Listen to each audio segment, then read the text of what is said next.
Dear friends, मैं SN. Mathur आज एक बार फिर आपके सामने एक वीडियो लेके प्रस्तुत हुआ हूँ about the fundamental reforms in the education sector of India, and the title of the video is GER, gross enrolment ratio. Gross enrolment ratio, जैसा कि इसके नाम से विदित है, ये एक स्टैटिस्टिकल टर्म है and it is of very much great importance for the higher officers of the education department at the central government as well as the state government. ये अगर रेशो किसी वजह से, इसका ग्राफ अगर डाउनवर्ड ट्रेंड में start हो जाता है, तो it becomes a matter of concern for the officers. Immediately reasons जो है एनालाइज होते हैं और रेक्टिफिकेशन जो किया जाता है, और अकॉर्डिंगली जो ना स्टेप्स एंड मेजर्स लिए जाते हैं, ताकि वो ग्राफ जो है, ये जो रेशियो है, वापस जो है अपवर्ड ट्रेंड दिखा सके। इसके बारे में डिटेल में चर्चा करने से पहले मैं आपको GER या ग्रॉस एनरोलमेंट रेशियो को एक बहुत सिंपल एग्जांपल से बताता हूँ, एक हाइपोथेटिकल एग्जाम से। कि सपोज एक आइलैंड है जहाँ से ना आदमी बाहर जा सकता है ना बाहर आ सकता है, इनवर्ड आउटवर्ड माइग्रेशन पॉसिबल नहीं है। उस आइलैंड में मान लीजिए 100 हाउसेज हैं, और हर हाउस में जो है, हर मकान में 2 स्कूल गोइंग चिल्ड्रन है। तो ऑब्वियसली टोटल आइलैंड में जो स्कूल गोइंग चिल्ड्रन हो गए 200। अब मान लीजिए उस आइलैंड में जो है एक स्कूल है, और उसमें जो है सपोज 160 बच्चे, 160 स्टूडेंट्स जो है एनरोल्ड हैं, उस स्कूल में आते हैं। तो GER उस आइलैंड का 80% हो गया। या 140 स्टूडेंट्स हैं, तो GER ग्रॉस एनरोलमेंट रेशियो उस आइलैंड का 70% हो गया। कहने का मतलब है, for a given locality, for a given period, for a given age profile, जो नंबर ऑफ एलिजिबल स्टूडेंट्स हैं उस एरिया के, उसमें से कितने बच्चे उस स्कूल में एनरोल है और स्कूल अटेंड कर रहे हैं, उसको हम ग्रॉस एनरोलमेंट रेशियो कहते हैं। और ये जो है रेशियो बहुत कॉम्प्लिकेटेड होता है। इसके बहुत सारे पैरामीटर्स होते हैं, जैसे कॉलेज का अलग निकलता है, कॉलेज एजुकेशन का, स्कूल एजुकेशन का अलग लिखता है। उस स्कूल में भी कई बार प्राइमरी सेक्शंस का अलग होता है, मिडिल सेक्शन का अलग होता है, बोर्ड क्लासेस का अलग होता है, मेल एंड फीमेल का तो ऑब्वियसली अलग होता है, रूरल और अर्बन एरिया का अलग होता है। इसके अलावा कई बार जो है हम लोग जनरल कास्ट और SC STs OBCs and even tribal areas का भी जो है ना सेपरेट निकालते हैं, और उसका जो, अगर उसमें डाउनवर्ड ट्रेंड होता है, तो उसके हम रीजंस एनालाइज करके हम एक्शन लेते हैं कि किसी तरह जो है ये रेशियो जो है ना अपवर्ड जाए, और हम जो है 100% ग्रॉस एनरोलमेंट रेशियो अचीव कर सकें। इसके लिए भारत सरकार और वेरियस गवर्नमेंट्स, क्योंकि एजुकेशन एक कॉन्करेंट सब्जेक्ट है कॉन्स्टिट्यूशन के हिसाब से, तो both the central government and the state government takes large number of steps की GER को किस तरह 100% एस्टेब्लिश अचीव किया जा सकता है। आप देखिए, गवर्नमेंट स्कूल्स में फीस नील होती है, गवर्नमेंट स्कूल्स में कोई फीस जो है बच्चों से नहीं ली जाती। गवर्नमेंट स्कूल में इवन बुक्स भी फ्री दी जाती हैं, गवर्नमेंट स्कूल्स में यूनिफॉर्म्स भी दी जाती हैं, इवन कई स्टेट में उसके जो है ना स्टिचिंग चार्जेस भी दिए जाते हैं। कई स्टेट्स में जो है ना शूज भी जो है ना फ्री दिए जाते हैं। इसके अलावा जो घुगनी या मिड डे मील्स का भी प्रोविजन किया गया है।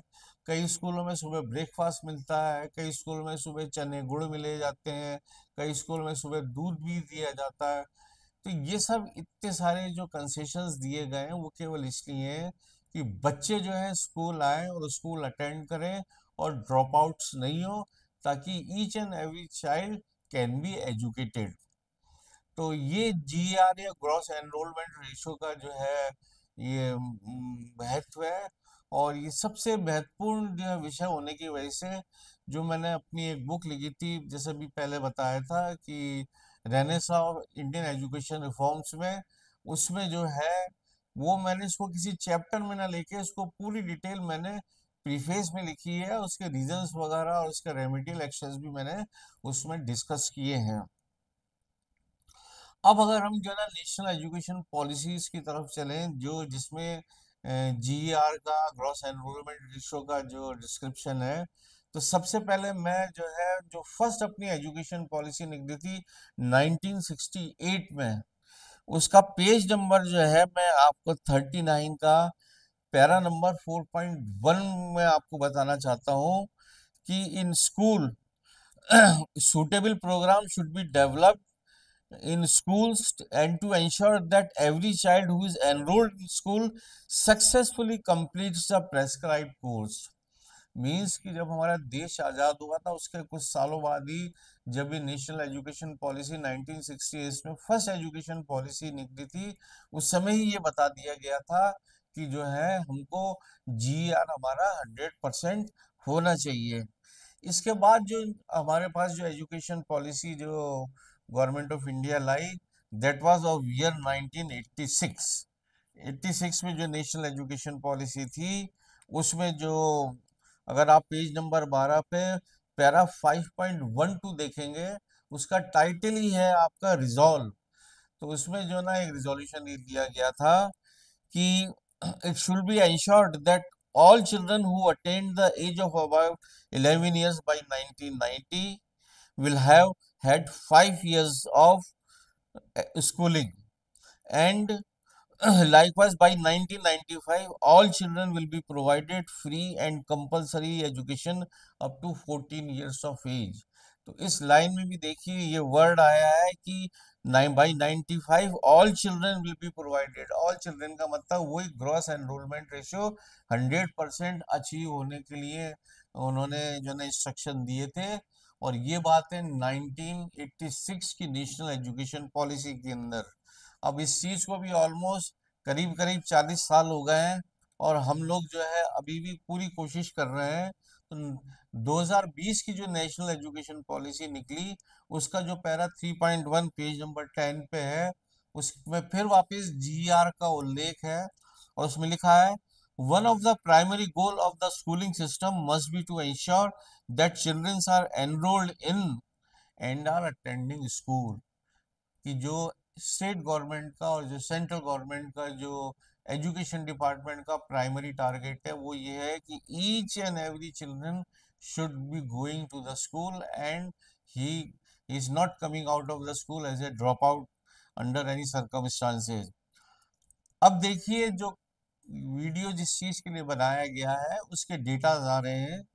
The data for the later grades indicates some more serious issues in retaining children in schooling system। Data से बता रहे हैं कि कई प्रॉब्लम्स हो रही हैं कि बच्चों को जो है स्कूल में जो है ना रिटेन करना मुश्किल हो रहा। The GER for grade 6 to 8 was 90%, while for the grade 9 and 10 and 11 12 was only 79% and 56.5% respectively। आप देखिए 56.5% का आप अच्छी तरह ध्यान रखिए, क्योंकि ये जो डेटा है, जो स्टैटिस्टिक्स है, जब इसको हम जो है कंक्लूड करेंगे आगे, तब जो है ये डेटा बहुत काम में आएगा। क्योंकि इस पूरे एपिसोड को मैं 3 पोर्शंस में डिवाइड कर रहा हूँ। करेंटली तो हम जीईआर के बारे में बात कर रहे हैं, ग्रॉस एनरोलमेंट रेशियो। उसके बाद मैं कुछ इकोनॉमिक टर्म्स इंडियन फार्मर्स के बारे में बताना चाहूंगा। उसके बाद जो थर्ड पोर्शन होगा इस वीडियो का, वो होगा current scenario of the unemployment in India. और इन तीनों के बाद हम लोग मेन विषय जीआर पे वापस आएंगे, उसकी प्रॉब्लम्स को समझने की कोशिश करेंगे, और उसके रेक्टिफिकेशन के लिए हम देखेंगे कि हम लोग क्या क्या उपाय कर सकते हैं। तो इसमें अगर हम आज देखें तो इसमें उन्होंने कहा है कि बाद में तो ये केवल 11-12 में 56.5 रह जाता है। It means half of the student, 50% of the students जो है वो पढ़ाई छोड़ देते हैं। indicating that a significant proportion of enrolled students drop out after grade 5 and especially after grade 8।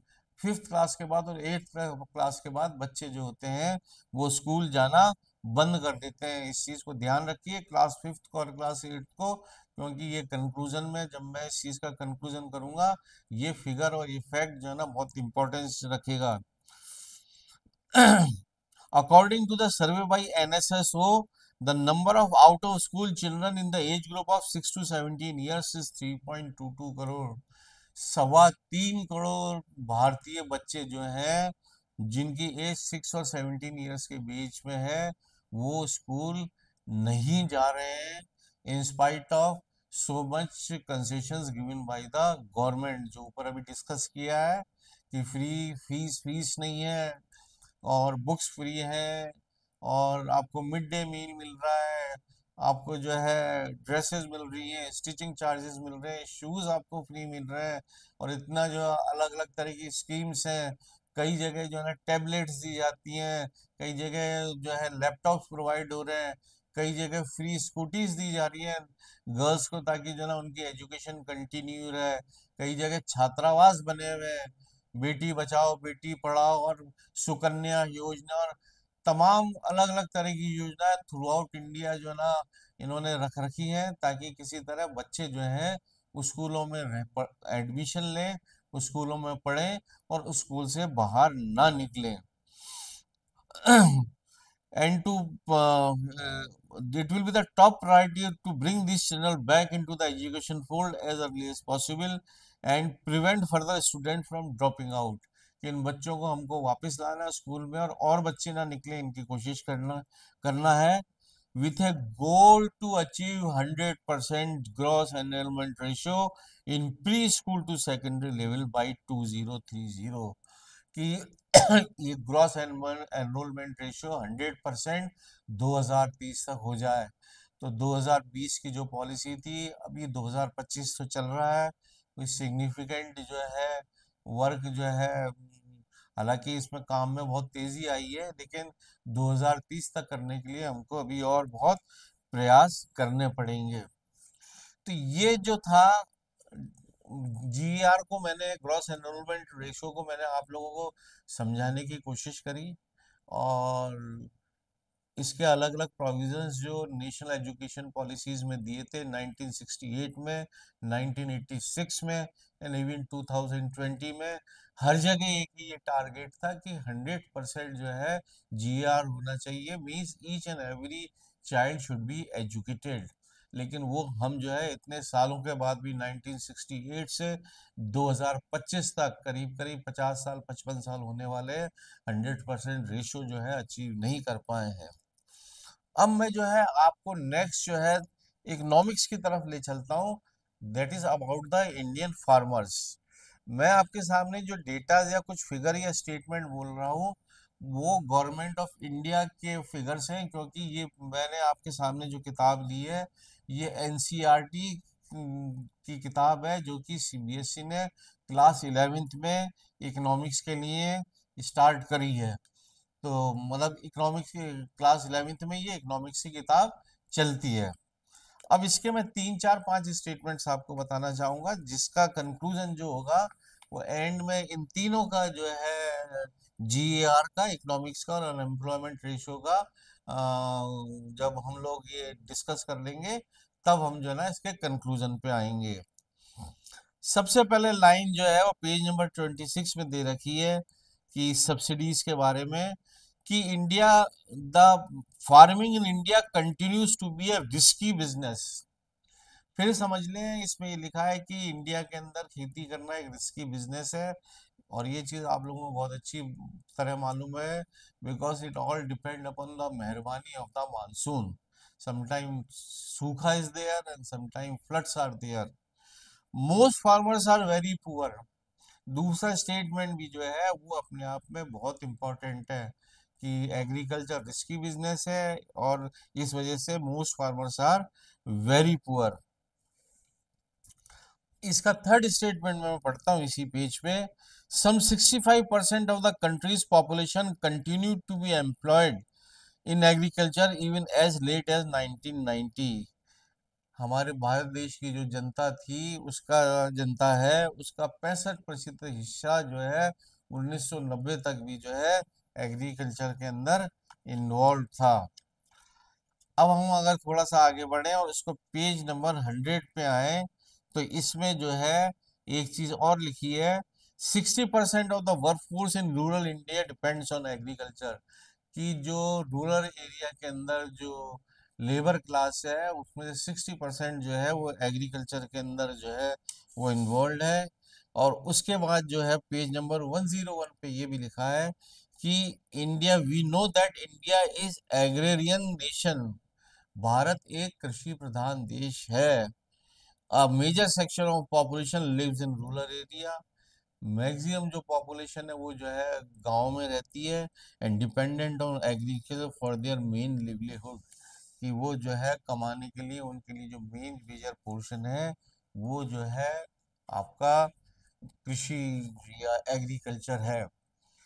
तो जीआर को हम कंक्लूड कर चुके हैं कि हम लोग 100% अचीव नहीं कर पाए रेशो 1968 से, जबकि इसका प्रारंभ हो गया था। दूसरी चीज हमने ये कंक्लूड करी इकोनॉमिक्स के अंदर कि जो है इन भारत एक कृषि प्रधान देश है, भारत की जनता गांव में रहती है और वो खेती करती है और वो बहुत गरीब है।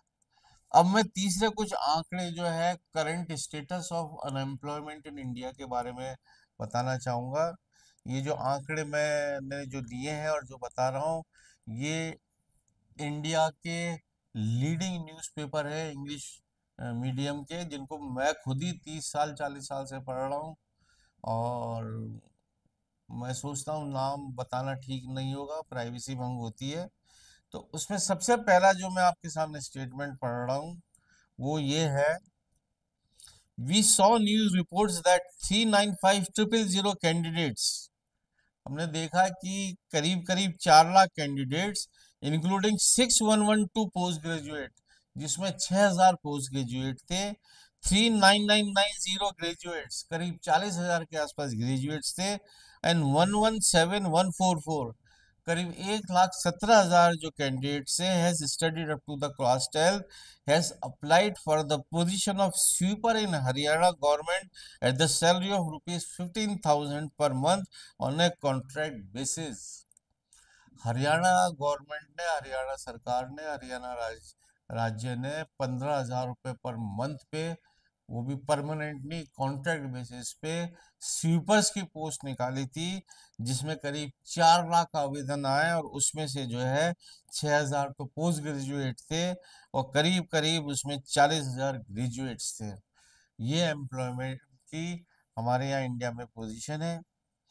दूसरा जो मैं आपको बताना चाहता हूँ वो ये है, UP public constable recruitment examination for 60244 positions over 40 lakh candidates including around 16 lakhs women wrote the examination, and therefore the ratio was 1:3, 1:80। मतलब ये जो यूपी पुलिस कांस्टेबल की भर्ती निकली उसमें से 80 बच्चों में से एक बच्चे का सिलेक्शन होगा। Similarly, Staff Selection Commission UP for around 7,500 posts, there were 24,74,030 applications। इसका मतलब हुआ कि इसका जो रेशियो है वो है 1:329, 330 बच्चों में से एक बच्चे का सिलेक्शन होगा। इसके जो नेक्स्ट में आपको जो लास्ट एक और अनएम्प्लॉयमेंट का फिगर देना चाहता हूँ, वो अपने आप में बड़ी स्थिति आपके सामने आएगी। और I do not know to what extent these figures are correct, लेकिन अगर ये स्थिति है तो स्थिति जो है अच्छी नहीं है। Under employment is evident, 3700 PhD regardless their caliber applied for a peon post in UP police, for which class pass was the eligibility criteria। UP police में पियोन की भर्ती निकली थी और 5वीं पास उन्होंने जो है, 5th क्लास पास जो है ना, उन्होंने एजुकेशन क्वालिफिकेशन रखी थी। उसमें 37 PhD होल्डर्स थे जिनके पास PhD की डिग्रीज थी, उन्होंने जो है ना उसमें अप्लाई किया था। In Jharkhand 4.41 youngsters applied for the 583 post of excise constable, a 0.1% chances of landing the job. मतलब इतनी सारी एप्लीकेशंस थी कि 1000 में से एक बच्चे का सिलेक्शन होगा। तो हमने जो, जैसा कि मैंने आपसे रिक्वेस्ट करी थी कि इस वीडियो को मैंने 3 पोर्शंस में बांटा था कि हम लोग जीआर की पोजीशन को, ग्रॉस एनरोलमेंट रेशो की को डिस्कस करने से पहले इन चीज़ों के बारे में देखेंगे। तो हमें तीन कंक्लूजन्स जो हमारे अपने सामने मिले हैं, वो एक ये पहला तो कंक्लूजन ये है कि हम लोग कॉन्स्टेंटली 1968 से कोशिश कर रहे हैं, लेकिन 100% हम जो है ना लिटरेसी अभी तक नहीं ला पाए हैं। नंबर दो ये था कि भारत जो है कृषि प्रधान देश है, और जो है मैक्सिमम आदमी, मैक्सिमम इंडियंस जो है गांव में रहते हैं, वो फार्मर्स हैं, और फार्मिंग इंडिया की जो है रिस्की है, इसलिए वो पुअर है। और तीसरी बात, अनएम्प्लॉयमेंट की पोजीशन या एम्प्लॉयमेंट की पोजीशन इंडिया में बहुत सीवियर है। तो ऐसी कंडीशन के अंदर दो चीजें हैं कि जब पढ़ाई का हार्वेस्टिंग, स्टडीज का हार्वेस्टिंग पीरियड करीब करीब 15 साल 16 साल रहता है, क्योंकि आप 12th पास करेंगे तो अगर आप नर्सरी और एलकेजी वगैरह उसमें इंक्लूड करें तो 15 साल तो स्कूल में चाहिए और 3 साल ग्रेजुएशन में चाहिए। तो 18 साल 20 साल पढ़ाई तो हार्वेस्टिंग की पढ़ाई, 18 साल के पीरियड के बाद जो है हार्वेस्टिंग पॉसिबल है, या उसका रिजल्ट आना पॉसिबल है, या नौकरी मिलनी पॉसिबल है।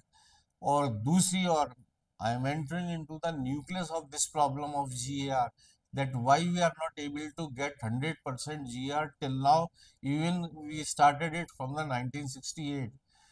इंडियन फार्मर जो है उसको लंच लेने के बाद, because of his poor economic condition, he doesn't know whether he can arrange dinner for his family और नॉट। दोपहर के खाना खाने के बाद उसको पता नहीं होता है कि आज उसके नसीब में रात की रोटी है भी या नहीं, और रात की रोटी खाने के बाद उसको ये नहीं पता होता कि कल दोपहर की रोटी वापस मिल जाएगी।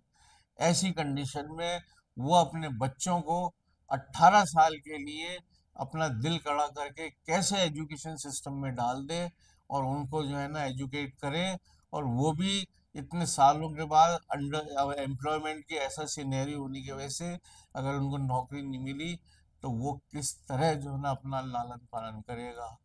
इसलिए वो जो बच्चे छोटे होते हैं गांव में, उनको तो स्कूल में भेज देते हैं। तो प्री स्कूल पीरियड जो है उसमें तो एनरोलमेंट रेशो ठीक ठाक मिल जाता है। बच्चे जैसे जैसे बड़े होते हैं, 8 साल 9 साल 10 साल, ड्रॉप आउट शुरू हो जाता है, क्योंकि वो छोटा मोटा काम शुरू कर देते हैं। जैसे घर में अपने सिबलिंग्स को उनकी टेक केयर करना, ताकि मदर उनकी फ्री हो जाए and she can be A earning member by going outside. बच्चे थोड़े और बड़े होते हैं तो वो लड़कियां जो है किचन का काम संभालती हैं, घर का काम संभालती हैं, साफ सफाई करती हैं, पानी लाती हैं। जबकि बच्चे जो होते हैं, लड़के जो होते हैं, इस 12 साल 13 साल की एज में, 11 साल में, उनके पास जो कैटल होते हैं, जो भेड़ बकरी गाय भैंस वगैरह होते हैं, उनको चराने का काम कर लेते हैं। या वो बच्चे जो है माँ बाप के साथ खेत में जाके छोटे मोटे हेल्पिंग हैंड की तरह काम में कर लेते हैं। या गांव में जो सेठ लोग होते हैं, जमींदार और ठाकुर वगैरह होते हैं, उनके यहाँ जाके एज डोमेस्टिक हेल्प वो जना कुछ कमाने की कोशिश करते हैं। और ये किसान जो है, ये गरीब लेबर जो है वो इसलिए करवाता है ताकि उसका घर जो है ना चल सके। तो I think this is the heart of the problem, this is the nucleus of the problem, this is the core of the problem, कि that economic condition and poverty is prevailing in the villages। और उस economic condition की वजह से जो villagers हैं, जो labours हैं, जो फार्मर्स हैं, अपने बच्चों को इतने कंसेशंस मिलने के बाद, गवर्नमेंट ने इतने कंसेशंस, इतनी फैसिलिटीज दे रखी हैं, कहीं पैसा नहीं लगता पढ़ाई में, वो जो है 4th क्लास 5th क्लास के बाद बच्चों को धीरे धीरे ड्रॉप आउट रेट्स बढ़ती चली जाती है। जो मैंने आपको थोड़ी देर पहले कहा था ना कि 50% का आप रेशो ध्यान रखना, 54 पॉइंट समथिंग का परसेंटेज का 8th क्लास के बाद 10th क्लास के बाद। वो मैंने आपको इसलिए ही कहा था कि छोटे बच्चे स्कूल चले जाते हैं, क्योंकि वो किसी भी रूप में घर के लिए इकोनॉमिकली बेनिफिट नहीं है। लेकिन बच्चों की उम्र बढ़ती जाती है, वो हेल्पिंग हैंड होते चले जाते हैं, और धीरे धीरे ड्रॉप आउट रेट्स बढ़ती चली जाती है। तो इसके अलावा आप ये एक चीज और मैं बताना चाहता हूँ कि जो है billions and trillions of rupees are invested into the education sector by the government of India from last many decades। इसका आप अंदाजा इस तरह लगा सकते हैं कि सपोज एक किसी टीचर का अपॉइंटमेंट होता है किसी स्टेट में, किसी डिस्ट्रिक्ट में, तो एवरेज उसको 50,000 रुपीज तो मिलते मिलते हैं।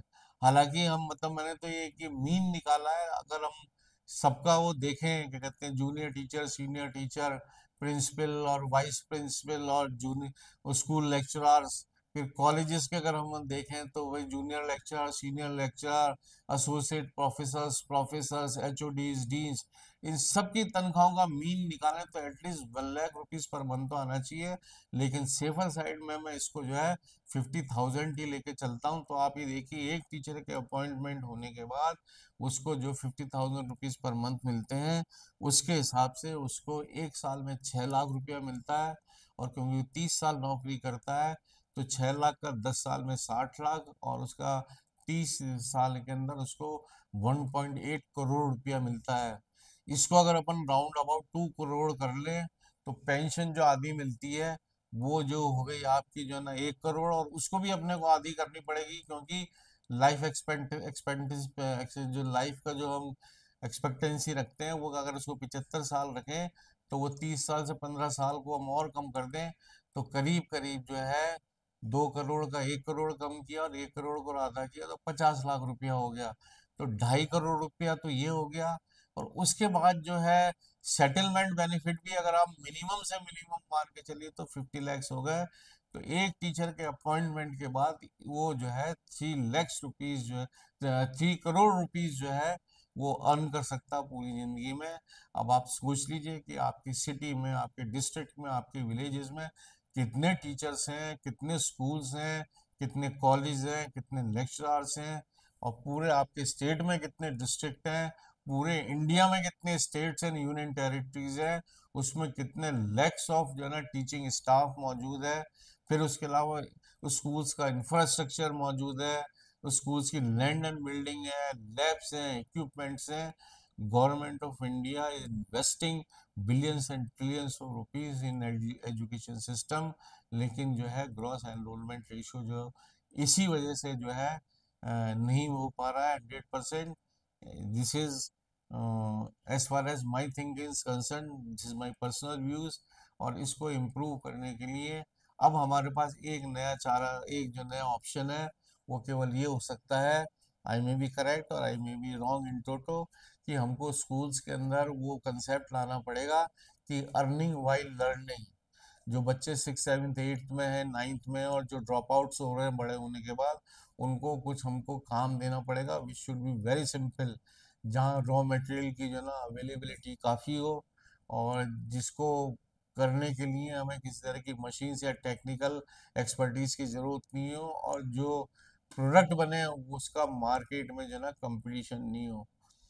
इसका मैं बहुत एक अच्छा एग्जाम्पल दे सकता हूँ, क्योंकि स्कूलिंग टाइम में मेरे साथ एक बच्चा था जो बहुत गरीब घर से था, और वो बहुत इंटेलिजेंट भी था।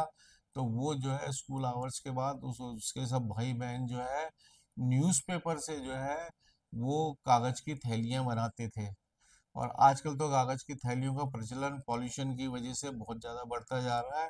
तो हमको कोई हर लोकल लेवल पे हमको कोई ना कोई इनोवेशंस देखने पड़ेंगे, जैसे कि कागज की थैली या पेपर बैग्स होता है, जहाँ पे रॉ मटेरियल अच्छी तरह अवेलेबल हो, उसमें कोई परेशानी नहीं हो, उसको करने के लिए किसी तरह की मशीन्स या कॉम्प्लिकेशंस की ज़रूरत नहीं हो, कोई हजार्डस वर्क ना हो, और इसका प्रोडक्ट इजीली सेल हो जाए। तो हो सकता है बच्चों को रोज अगर कुछ पैसा मिल जाए, तो पेरेंट्स उनको दूसरी जगह पैसा कमाने के लिए, इकोनॉमिक कंडीशन ठीक कराने की जगह, वो जो है ना स्कूल में रिटेन रख के उनको जो है आगे पढ़ाई के लिए वो कर सकते हैं। तो मेरा आपसे अनुरोध है, एक इसमें आगे वीडियो में एक और दूंगा जिसमें उन्होंने नेशनल एजुकेशन पॉलिसी जो है उसमें गवर्नमेंट ने अनुग्रह किया है कि जो भी लिटरेट पर्सन्स हैं इंडिया के अंदर, जो एजुकेटेड है, वो कम से कम एक एक स्टूडेंट को, ये एक एक ह्यूमन इंडियन को जो कि इलिटरेट है, उसको कम से कम जो है ना वो रीडिंग स्किल्स और फंडामेंटल न्यूमरल लिटरेसी जो है उनको प्रदान करें, ताकि वो अपना कम से कम उनका सर्वाइवल जो है वो पूरी जिंदगी जो है ना उनको ठीक से उनकी जो ना गुजर जाए, वो थोड़े बहुत पढ़े लिखे हो जाएं। तो और हम सबके कंट्रीब्यूशन, क्योंकि हम अल्टीमेटली जो पेमेंट करोड़ों रुपयों का, बिलियंस एंड ट्रिलियंस रुपीस का जो हो रहा है, वो पैसा कहीं और से नहीं, हम जो वेरियस काइंड ऑफ टैक्सेस देते हैं, उसी से पेमेंट होता है।